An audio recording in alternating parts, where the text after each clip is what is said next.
ዛሬ በአዲስ ቪዲዮ ከች ብያለሁ። እንግዲህ እንዴት ተለመደው አዳዲስ ነገሮችን ይዤላችሁ እመጣለሁ። ውድ ቤተሰቦቼ ዛሬ እንግዲህ አንዲት እህታችን እስኪ ለቤተሰቦች ይህንን ቪዲዮ ሸር አድርጊላቸውና ሀሳብና አስተያየታቸውን እፈልጋለሁ ኮመንት ላይ ያስቀምጡልኝ እያለች ነው። እንግዲህ እኔም ደግሞ እህታችን ባለችው መሰረት ዛሬ ይዤላችሁ ብቅ ብያለሁ። እናንተም ደግሞ ቪዲዮውን እስከ መጨረሻ አይታችሁ ሀሳብ አስተያየታችሁን ኮመንት ላይ ያስቀምጡ ማለት ነው። እህታችን ኮመንቱን ትከታተላለች። እንግዲህ ከብዙዎቻችሁ እህታችን ብዙ ነገር ትፈልጋለች ማለት ነው። አሰላሙ አለይኩም ወራህመቱላሂ ወበረካቱ። ውድና የተከበራችሁ የቻናሌ ቤተሰቦች እንዴት ናችሁ? ደህና ናችሁ? ሀይ ሁላችሁንም ሰላም ሰላም ብያለሁ። በያላችሁበት ሰላማችሁ ብዝት ይበልልኝ። እንዲሁም ክርስቲያን ወገኖቼ ሰላማችሁ ብዝት ትተረፍ ይበልልኝ ማለት ነው። እንግዲህ እንዴት ተለመደው አዳዲስ ነገሮችን ይዤ ከችላለሁ። እንግዲህ መግቢያ ላይ እንደሰማችሁት የእህታችንን የህይወት ገጠመኝ ዛሬ ይዤ መጥቻለሁ። ከዛ በፊት ግን ለቤት አዲስ የሆናችሁ ሰብስክራይብ እያደረጋችሁ ቤተሰብ ሁኑ። ውድ ቤተሰቦች ደግሞ ላይክ እና ሸር እያደረጋችሁ አበረታቱ ማለት ነው። እንግዲህ እህታችን እንደማንቻችንም ስደት ላይ ነው ያለችው። እህታችን እንግዲህ በስደት ላይ ስትኖር ባለትዳር ናት። 4 ዓመት ኖራለች ስደት ላይ። ከዛ በፊት ነው ግን ትዳር የጀመረችው ማለት ነው።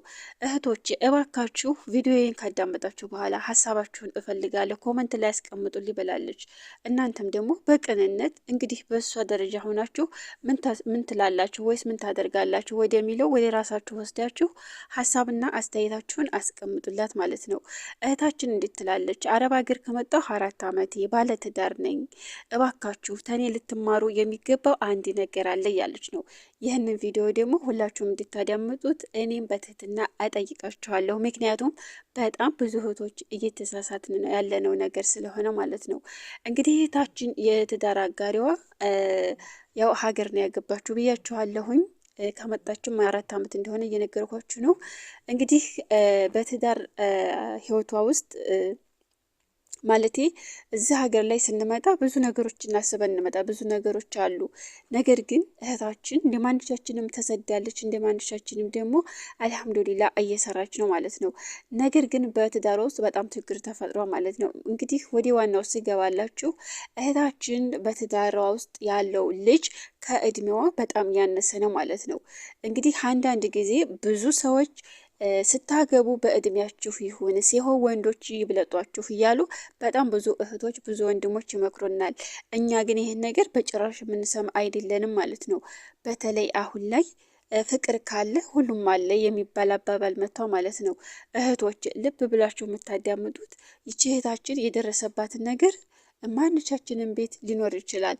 ነገር ግን ቆም ብለን ማሰብ አለብን ማለት ነው። እንግዲህ እህታችን ባሏን በእድሜ ትበልጠዋለች። ያው አንዳንድ ጊዜ ፍቅር ካለ ሁሉም አለ የሚባል አባባል አለ ማለት ነው። ይህ ነገር ግን ስህተት እንደሆነ አሁን ላይ እኔ 100% አምኜበታለሁ። ለምን እንደው ታውቃላችሁ? ሁሉም በእድሜያችንና በኩያችን ሲሆን ነው የሚያምርልን ማለት ነው። እና እህታችን እንግዲህ ልጁ ከሌላ ወልዷል። በፊት እድሜው ትንሽ ቢሆንም ከሌላ አግብቶ ወልዷል። እሷ ደግሞ እንግዲህ ስደት ላይ ብዙ መኖራለች ከሱ ጋር በፊትም ማለት ነው። ከልጁ ጋር ከመጋባታቸው በፊት ብዙ አመት ሰርታለች አረብ ሀገር። ያው እሱ ጋር ከተጋቡ ወዲህ አሁን 4 ዓመት ሆኗታል። እሱ ጋር ቤት ሰርተዋል። አንዳንድ ነገሮችን ያው እንግዲህ ብዙዎቻችን ብዙ እናስባለን። ይሄ ማንቻችንም ሀሳብ ነው። ብዙ ነገር እናስባለን። ነገር ግን ሙሉ በሙሉ ባታሳካም ብቻ ደህና ናት። የሚቀደመውን አንተን ብላለች ማለት ነው። እና እንግዲህ እህታችን 4 ዓመት ሰርታለች። አገር ሂጄ መውለድ እፈልጋለሁኝ እና አገር መግባት እፈልጋለሁ እያለች ከዛ እንግዲህ ባል ነውና ለባሏ ይሄን ነገር ታማክረዋለች ማለት ነው። አቶ ባል ደግሞ ምን ልትሰሪ ትመጫለሽ? አሁን አገሩ አሁን ጥሩ አይደለም። በዚህ ላይ ደግሞ ስሪ ምን ታደርጊያለሽ? አሁን እንዲሁም እኔም ወደ እሱ መምጣት እፈልጋለሁ አላት። እህታችን ደግሞ በጣም ግራ ተጋብታለች። ምክንያቱም አንደኛ እድሜዋ ሄዷል። ሴት ልጅ ስንባል ደግሞ እድሜያችን የሚባል ነገር አለ። ምክንያቱም የሚሰጠን አላህ ሱብሃነሁ ተዓላ ነው ልጅን። ነገር ግን ደግሞ እኛም ስበቡን ማድረስ አለብን ማለት ነው። እንግዲህ ይቺ እህታችን አገሯን ለመሄድ ፈልጋለች። አገር ገብታ ደግሞ የእሷ ትናንሾች 2-3 የወለዱ አሉ። እሷ እንግዲህ ብዙ ነገር ያው በስደት ነው ያሳለፈችው ብያችኋለሁ ማለት ነው። እንግዲህ ባልተብየውም አገር እንድትመጣ በጭራሽ ሊፈቅድላት አልቻለም። ምክንያቱም ምን ትሰሪያለሽ እዛው አደበች ስሪ፣ እንደውም እኔ እመጣለሁ ስደት ነው ያላት ማለት ነው። እህታችን ደግሞ በጣም ተደናገረች። ምክንያቱም እሱ ቢያንስ አንድ ልጅ አለችው፣ እኔ በልጁ ደስተኛ ነኝ። ነገር ግን ደግሞ እኔም አገሬ ወልጄ አላህን በዱአዬ የለመንኩኝ ልጅ መውለድ ይፈልጋለሁኝ እንዴት ይሄን ይለኛል እያለች አሁን እሱ ጋር በጣም ጭቅጭቅ ውስጥ ናቸው። በጣም ተጣልተዋል። ይህን ነገር ደግሞ እኔ ያለ እድሜ አግብቼ ነው፣ እኔ በእድሜ በልጠዋለሁ፣ እሱ ትንሽ ላይ ነው፣ ገና መስራት ይፈልጋል፣ ብዙ ነገር ማግኘት ይፈልጋል። እኔ ደግሞ ቢያንስ በስደት ብዙ ብለፋም ሙሉ በሙሉ የምፈልገውን ባላገኝም አገር ሄጄ ዘሬ መተካት እፈልጋለሁኝ። እንዴት ልሆን? ልጁ ጋራ በጣም ተጣልተናል። ምን ትሉኛላችሁ? እስቲ እናንተ በእኔ ቦታ ብትሆኑ ምን ማድረግ ትችላላችሁ? ብላ እንግዲህ እህታችን ለእናንተ እንዲጋብዛችሁ እንትን ብላኛለች። እናንተ ግን ምን ታደርጋላችሁ? እስኪ ይህን ነገር ነግበኔ የሚባል አለ ማለት ነው። ብዙ ጊዜ ሰዎች ሲመክሩ ማንሰማው ምላችሁ ለዝን ነው። ሁሉም ነገር በእድሜያችን ሁሉም ነገር በራሳችን አኳያ ሲሆን ደስ ይላ ማለት ነው። እንግዲህ ይህች እህታችን ደግሞ በጭራሽ እንትን የማይል ነገር ነው። እሱ ገና ልጅ ነው፣ እሷ ደግሞ እድሜዋ ሂዷል። በስደት ብዙ ነገር አቃጥለዋለች። እንደዛ ስለሆነ ይህንን ነገር እናንተ ምን ታደርጋላችሁ? እስኪ በእናንተ ቦታ ሆናችሁ ሁላችሁም ይህን ነገር ኮመንት አስቀምጡልኝ ማለት ነው።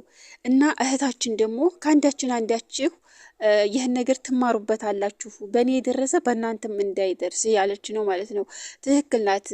እንግዲህ እኛ እናቅም እንጂ እያወቅንም እያጠፋን ስለሆነ እህታችን እንግዲህ በጣም እየተጎዳች ነው። እሱ ልጅ ነው ብያችኋለሁ፣ ገና ብዙ ነገር ይፈልጋል። እህታችንም የምትፈልገው ተሟልቶላት ሳይሆን ሴት ልጅ ናት። እድሜዋ ደግሞ ከሄዴ መውለድ የማይባል ነገር አለ። መውለድ ደግሞ እድሜ ገደብ ስላለው ሴቶች ላይ እሱ ነገር ያስጨንቃታል። ልጁ ደግሞ ሊረዳት አልቻለም ማለት ነው። ልጁ ከገንዘብ ጋር ነው አሁን ላይ የተያያዘው። እሷ ደግሞ ሁሉንም ነገር እርግፍ አድርጋ አገሯ ገብታ እንግዲህ ልጅ ለመውለድ ነበር ያሰበችው ማለት ነው። እና እናንተ በእሷ ቦታ ብትሆኑ ምን ታደርጋላችሁ? ምንስ ትወስናላችሁ ማለት ነው። እና ውድ ቤተሰቦች ይህን ነገር እንደ ቀላል እንዳታዩት። እህታችን ይህንን ሀሳባችሁን ሰምታ መልስም ስለምትሰጥ እናንተ ኮመንት ላይ አስቀምጡላት። የምንጠይቃችሁ ነገር ማለት ነው። እናንተ በእሷ ቦታ ብትሆኑ ምን ትላላችሁ? ከባላችሁ ጋር ምን ታደርጋላችሁ? ይሄንን ሀሳብ ቢያመጣላችሁ ሀሳባችሁን የእናንተ ውድቅ አድርጎ የራሱን ብቻ ነው አሁን እሱ እንትን እያለ ያለው ማለት ነው። ምክንያቱም ልጅቱ ሊረዳት ይችላል። እሱ እንኳ ስደት ቢመጣ እሷን አገር ገብታ አረጋግቶ መምጣት ባለበት መንገድ ተመካክሮ መምጣት ይችላሉ። እሱ ግን ያላት አርፈሽ ስሪ፣ እኔም ልመጣ ነው እዛው አድበሽ ስሪ ያላ። ልጅቱ ደግሞ ከፋት። እንዴት እንደዚህ ይለኛል? እኔ ቢያንስ እድሜ ሄዷል፣ መውለድ እፈልጋለሁ፣ ማረፍ እፈልጋለሁ እያለች እየተበሳጨኝ ነው። እናንተም ደግሞ ያላችሁን አስተያየት ኮመንት ላይ ያስቀምጡላት። እንግዲህ አጠር አድርጌ እዚህ ላይ ይበቃል። ቀጣውን ደግሞ ይዤላችሁ ስለመመጣ እናንተ ደግሞ ሀሳብና አስተያየታችሁን ኮመንት ላይ እንዳትረሱላለሁኝ።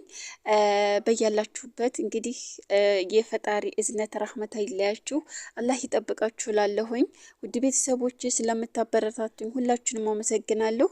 በቀጣይ ቪዲዮ እስከምንገናኝ አሰላሙ አሌይኩም ወራህመቱላሂ ወበረካቱ።